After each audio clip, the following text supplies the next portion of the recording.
Imagine Los Angeles, 2013. The sun is shining, but the city holds secrets beneath a facade of normality. On the rooftops of the notorious Cecil Hotel, a silent and bizarre drama was unfolding. A young Canadian student named Elisa Lam, just 21 years old, disappears without a trace.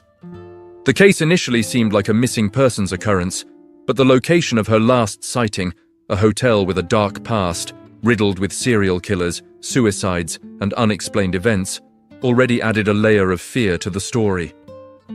Her investigation began in obscurity, but soon exploded into an internet frenzy after the release of a single, terrifying piece of evidence: a 10-minute-long surveillance video. This recording captured inside a hotel elevator did not show an obvious crime, but rather a frantic, desperate, and utterly inexplicable dance that would become the defining image of a mystery that transcended true crime and invaded the realm of the bizarre. What does the elevator video truly reveal?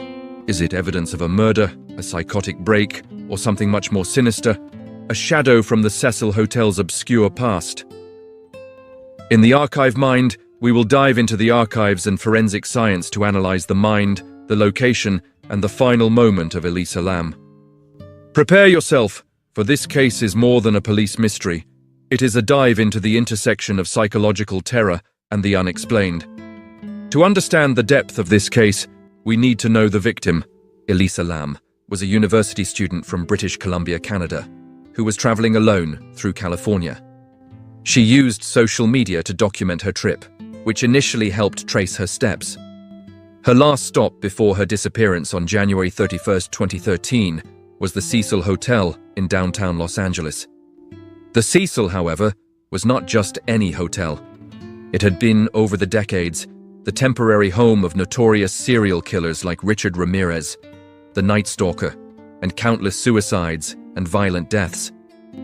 Its century-long history was a dark stain on the city.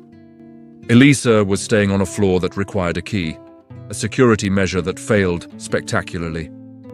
Initially, the police ruled out foul play based on the fact that Elisa had a known history of bipolar disorder and was taking medication for the condition. The case gained global notoriety, not because of the disappearance, but because of the evidence that was made public. After weeks without clues, the Los Angeles Police Department released the video from the elevator security cameras. The nearly 10-minute video is undeniably one of the most disturbing clips ever released by the police. It shows Elisa Lam entering the elevator and repeatedly pressing several buttons. The elevator, however, does not move. She begins to behave bizarrely. She peeks out of the elevator into both sides of the hallway, as if hiding from or fleeing someone.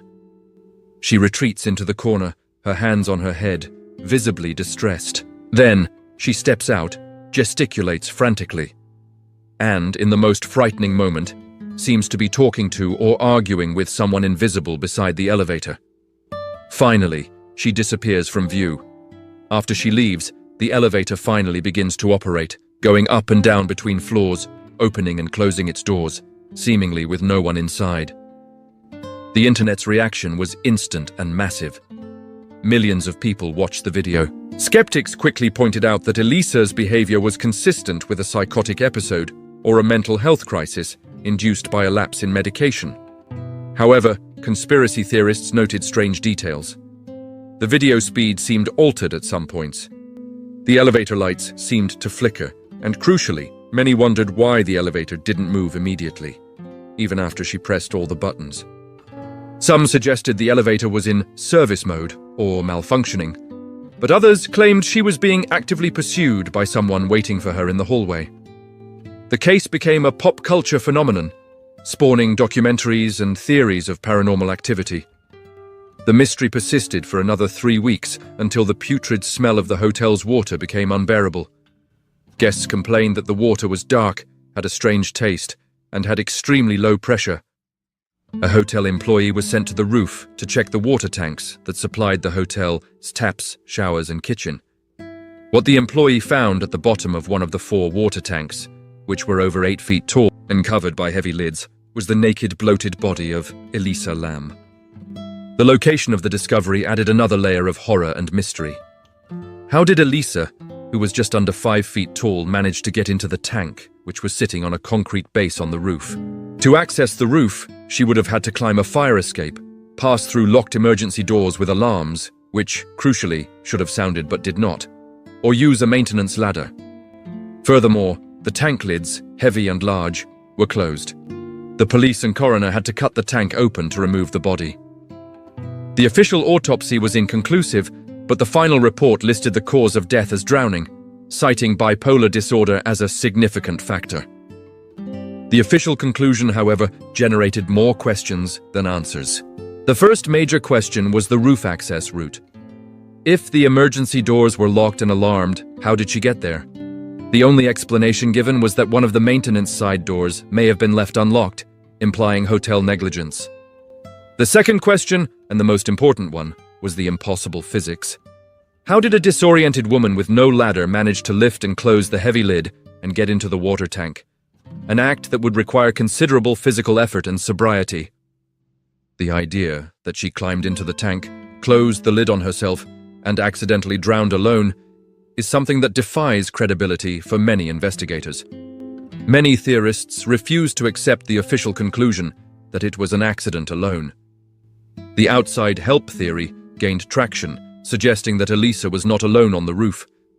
Someone took her to the tank, helped her in, or forced her to do it. The fact that her body was found naked also suggests she was struggling or had been undressed before being placed in the water.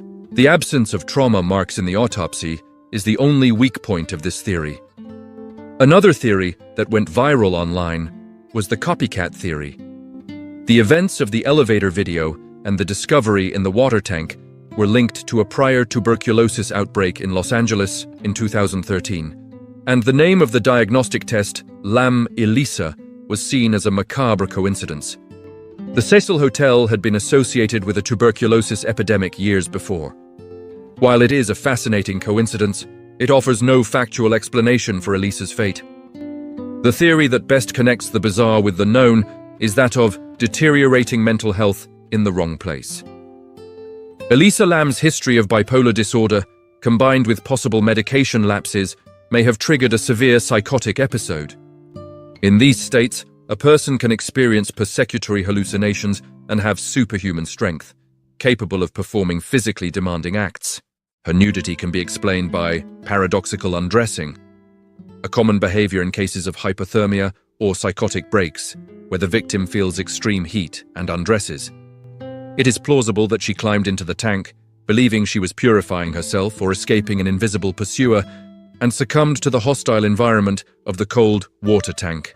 The case of Elisa Lam remains one of the most enduring mysteries of the digital age, not because it was technically unsolvable, but because it was solved in a way that most people refused to accept. The truth, filed away in the depths of police bureaucracy and medical reports, is that Elisa's terror may have been self-imposed, a product of her own mind, amplified by the haunted atmosphere of the Cecil Hotel. Do you think the official explanation is sufficient? Or do you believe the shadow of the Cecil Hotel hid a killer? Leave your thoughts in the comment archive below. If you enjoy unraveling the archives of the unknown and diving into high-impact mysteries, click subscribe to the Archive Mind and hit the bell. That way you'll never miss the next case we're ready to analyze.